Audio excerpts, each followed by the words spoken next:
Cuadro de situación de la guerra. Actualizamos la información del conflicto en Medio Oriente. Israel confirmó 1.400 muertos, o al menos 1.400 muertos, por los ataques terroristas de Hamas. El grupo terrorista sigue bombardeando ciudades israelíes y le impide a sus ciudadanos evacuar la franja antes de la ofensiva que preparan las tropas de Jerusalén.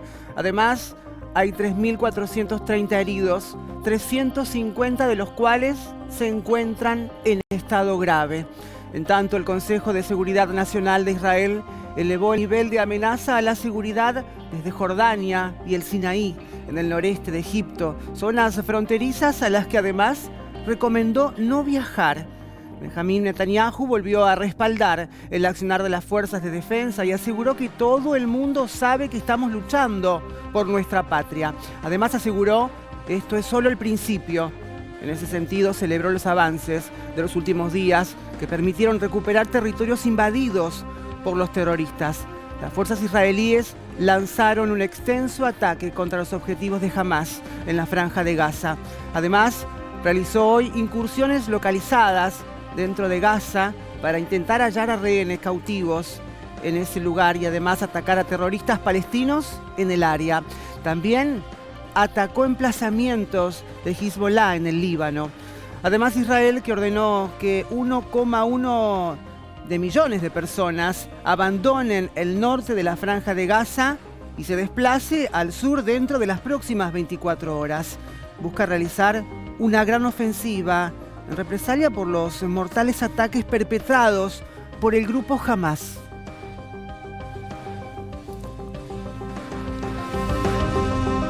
Esta es la crónica que veníamos escuchando.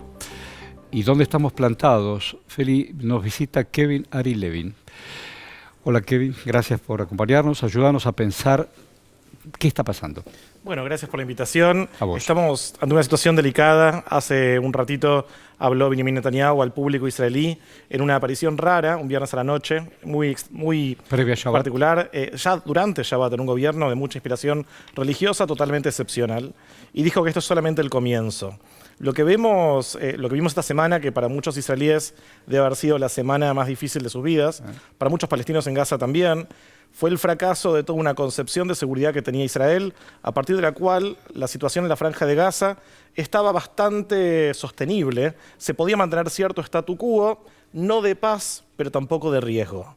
En lo que representa una serie de fracasos que todavía no quedan claros, seguramente haya una comisión investigativa, vamos a ver quién va a pagar los costos políticos, jamás logró hacer un daño tremendo a la sociedad israelí, que nadie pensaba que podía ser capaz de hacer esto. Pudieron penetrar la cerca que divide la franja de Gaza de Israel en 15 lugares diferentes. Todavía aparecen noticias de qué fue exactamente la técnica que implementaron. Vimos todas las imágenes espantosas. Y esto lleva a Israel a reaccionar. Una reacción que tiene el apoyo de Estados Unidos, porque Estados Unidos sostiene que Israel tiene, ante este escenario, el derecho y la obligación de responder, y lo que plantea ser una situación humanitaria complicada. Yo lo comparo de alguna forma con septiembre del 2001, ¿sí? Hoy los israelíes, Israel siempre tuvo la capacidad de entrar a la franja de Gaza y hacer un daño muy importante a Hamas, pero esto implica hacerle un daño muy grande a la población. Claro. Porque, digamos, franja de Gaza no es Hamas. Exactamente. Hamas es una dictadura que gobierna un territorio muy pequeño. Que además tiene sometido a los palestinos. Absolutamente. Nadie votó a Hamas para que entre al poder. Hubo una elección en el 2006, legislativa, que Hamas ganó, pero la mayoría de la franja de Gaza es menor de 26 años. Y es teocrática. Igual nadie los votó. Casi nadie los votó. Y es teocrática. Absolutamente. Y es muy opresiva hacia su propia población. El tema es que este es un conflicto asimétrico y no convencional. Hamas no tiene cuarteles militares, no tiene uniformes de soldados, no opera por las convenciones de la guerra, como vimos esta semana, y esto implica que el concepto de proporcionalidad es muy difícil de sostener. Por eso es asimétrica. Absolutamente. Tenemos un ejército de un lado, un país que tiene la capacidad de defender a sus propios civiles y nada de esa infraestructura en la Franja de Gaza. De hecho, hay organismos internacionales que están advirtiendo que se podrían estar cometiendo crímenes de guerra al dejar sin suministro eléctrico, agua y demás a quienes están en este momento en Franja de Gaza, ¿verdad?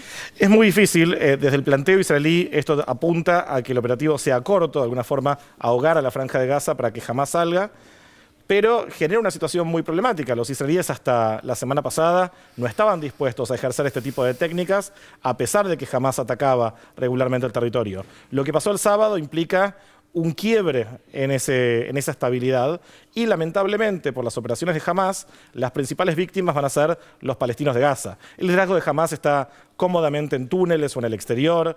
Va a ser muy difícil poder interceptarlos, asesinarlos, probablemente es lo que quiere hacer Israel, ejecutarlos. Pero en el medio es la población de Gaza que probablemente sufra por esto que empezó Hamás y que es importante recordarlo, que Hamás no representa a los palestinos de Gaza. ¿Y a quién representa Hamás en su fuerza de intención más allá de su odio hacia Israel? Hamás tiene una red de apoyo internacional. Sabemos que en el pasado Qatar ha sido clave en el financiamiento de Hamás. Irán también por momentos. Israel, en este sentido, es claro, ven detrás del accionar de Hamás la mano de Irán y de los satélites de Irán en la región, de los cuales el principal es Hezbollah en Líbano. Irán ha sido uno de los grandes ganadores de los cambios en la dinámica regional de los últimos años y no es casualidad que este ataque llega justo cuando Israel estaba por celebrar un acuerdo de paz y de normalizaciones con Arabia Saudita, acuerdo que queda totalmente impedido con estos acontecimientos. Una vez más, el petróleo, porque vos decís Arabia, decís Qatar, y el lecho que queda de petróleo.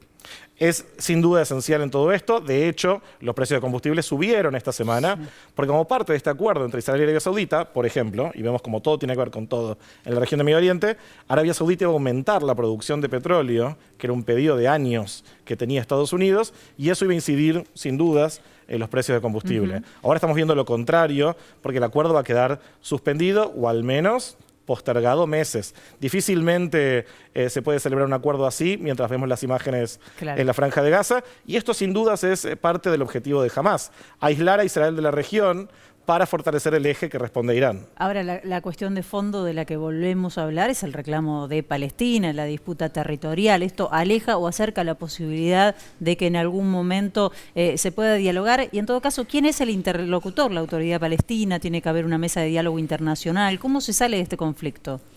Esto diría que aleja.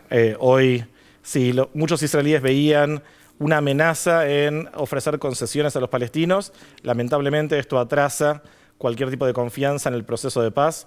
Paradójicamente, los kibutzim del sur de Israel son focos de los sectores más progresistas y más pro-paz de toda la sociedad israelí, y fue ese el sector de la población que fue más dañado por este ataque. Hay zonas de Israel que perdieron 9-10% de su población, población civil.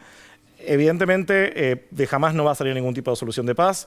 De ahí también la decisión de Netanyahu, que anunció de exterminar a Hamás, que es muy difícil a nivel táctico. Existen otras facciones palestinas, la principal es Fatah, que a diferencia de Hamás reconoce la existencia del Estado de Israel y que hace tiempo abandonó la vía armada como forma de liberar Palestina. Y ya no apunta a reemplazar al Estado de Israel, sino a crear un Estado sobre Gaza y Cisjordania de base que pueda coexistir con el Estado de Israel.